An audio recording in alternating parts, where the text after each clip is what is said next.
Voltamos com o último bloco do Gente em Destaque, aqui na TV Câmara Jacareí. Eu converso hoje com o professor Osmar Almeida. Então, professor, a gente falou nos dois primeiros blocos, passando pela sua infância e o seu ativismo cultural e o museu também de Jacareí.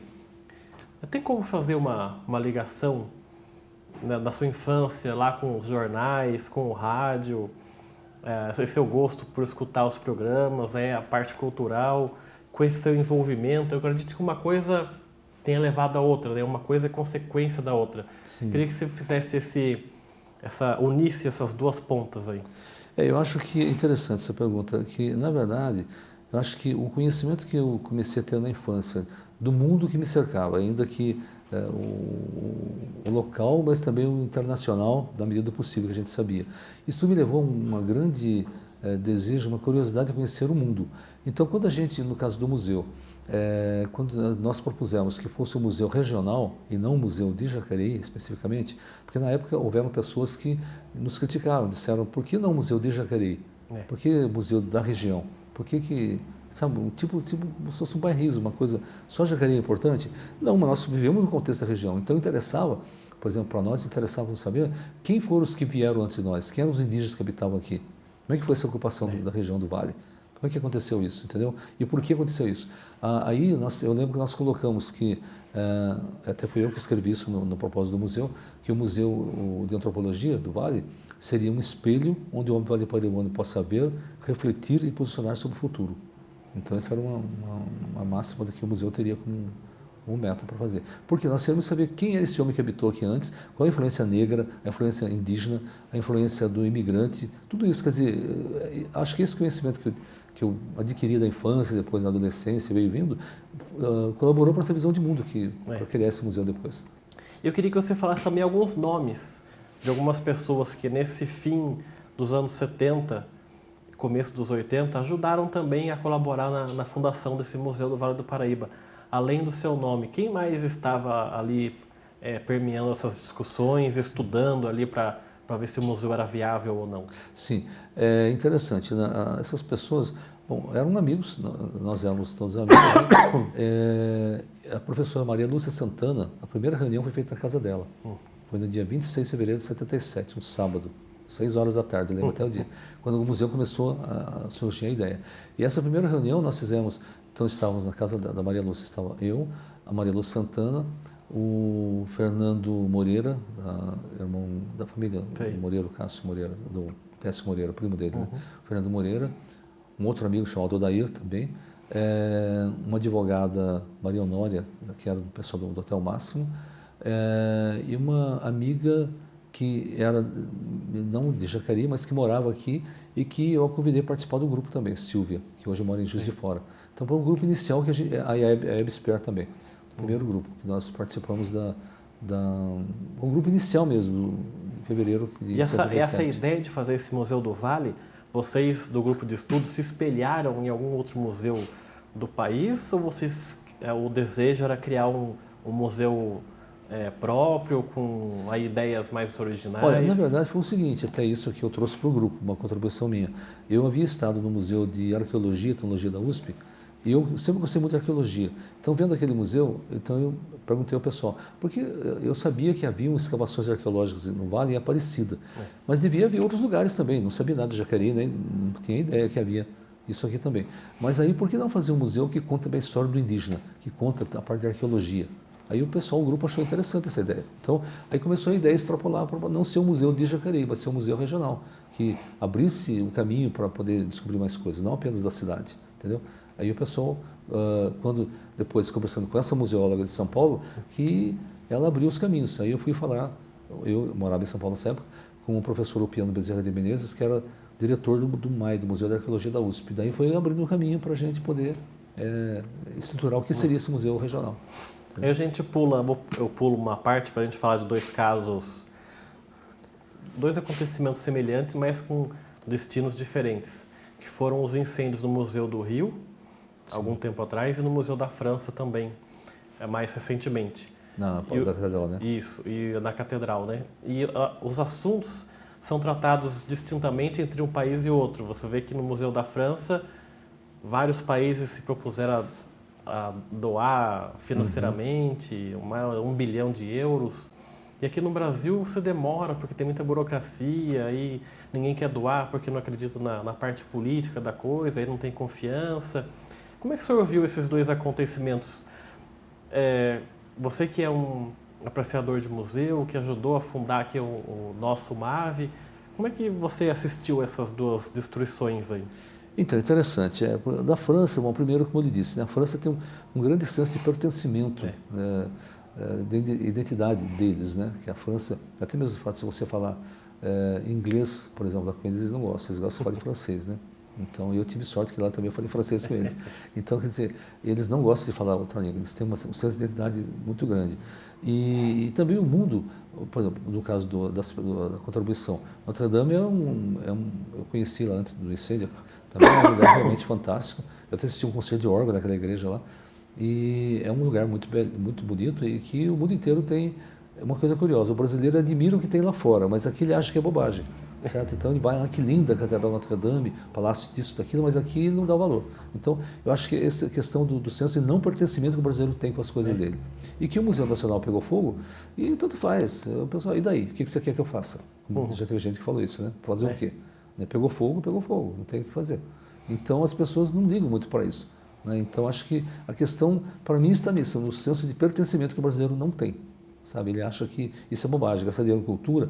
Uma grande maioria das pessoas, você vê que ainda hoje existe esse discurso, né, que as pessoas dizem, o que tem que gastar dinheiro é com saúde e educação, o resto cultura. É bobagem. Né? Mas teria um jeito de se trabalhar isso para o brasileiro começar a se acostumar mais com esse tipo de cultura? Aí que entra uma coisa fundamental, que é o conhecimento, Rodrigo. Eu acho assim que quando você não... O belo ditado diz, ninguém ama o que não conhece. Quando você conhece alguma coisa, você ama, certo? Você não pode gostar de uma coisa que você não conhece, realmente. Então, quer dizer, quando você tem esse sentido, para mim, de pertencimento, e aí eu lembro bem de uma frase que daquela escritora Hannah Arendt, que ela fala que, nas origens do totalitarismo, né?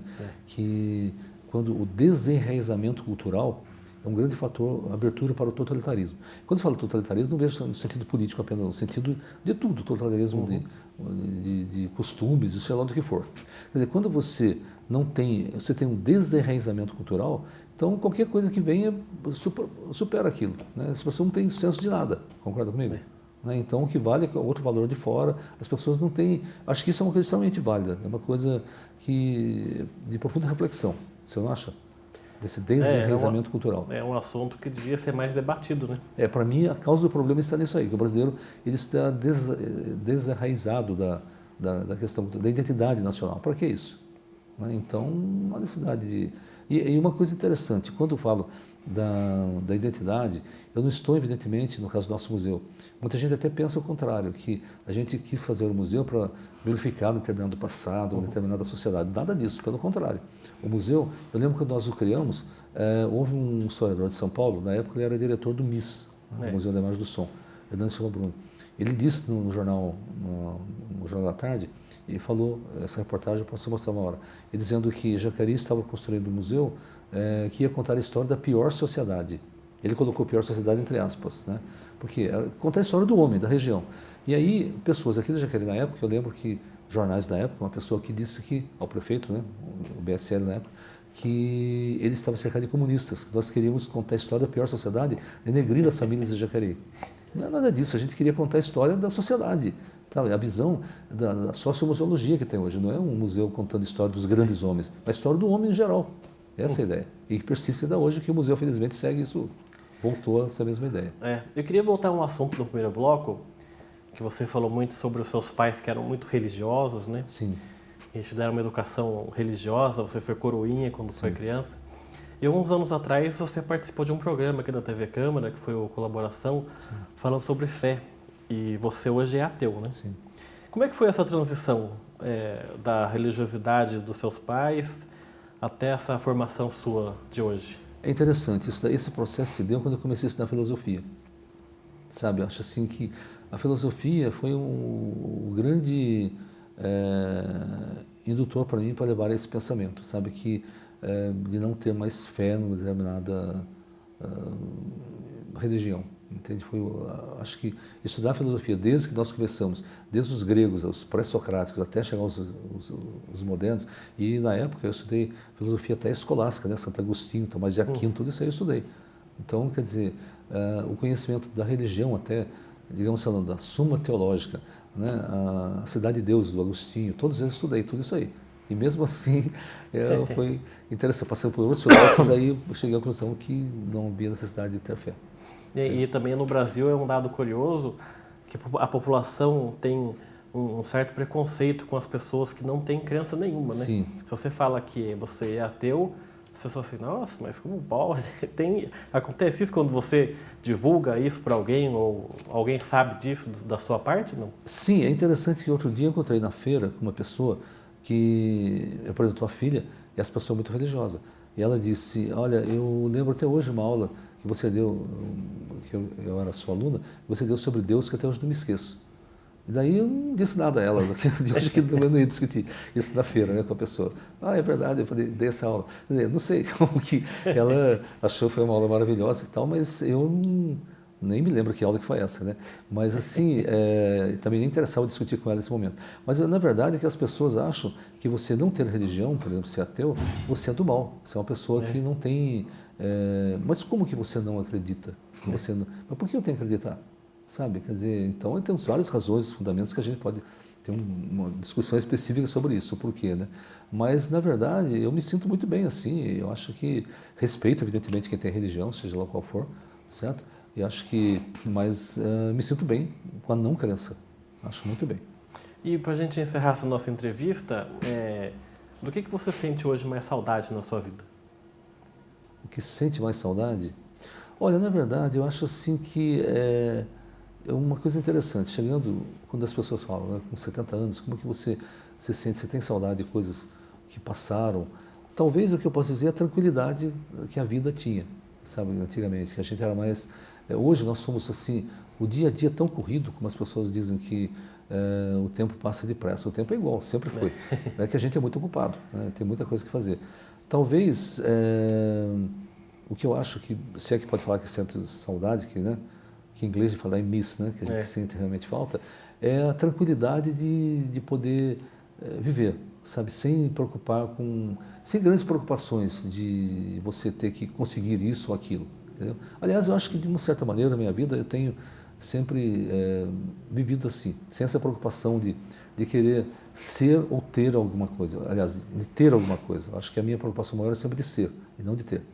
Então, quer dizer, eu acho que o grande problema é que, quando você é mais jovem, as pessoas cobram de você que você tem que ter coisas, possuir aquilo.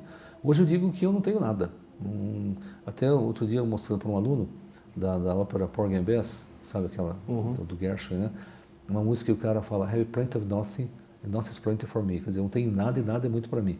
Quer dizer, então, eu não me preocupo com as coisas. Quer dizer, então, saudade, se é que pode falar, do que tem da tranquilidade de você viver sem se preocupar com o possuir, o ter. Acho que isso é o de menos para mim, entendeu? É uma coisa que não me preocupa. Então, não sei se está claro essa ideia do que eu quis dizer, mas... Eu entendi. Tá certo, quero agradecer muito a sua entrevista aqui. Muito obrigado por ter aceitado esse nosso convite. Parabéns por todo esse trabalho que você desenvolveu ao longo de todos esses anos. Eu que agradeço a oportunidade de poder falar do que foi um pouco também o trabalho do museu, principalmente, que a gente criou aqui. Tá certo. Obrigado pela sua entrevista. O programa Gente em Destaque fica por aqui. Você continua assistindo a programação da TV Câmara Jacareí, a TV pública da cidade.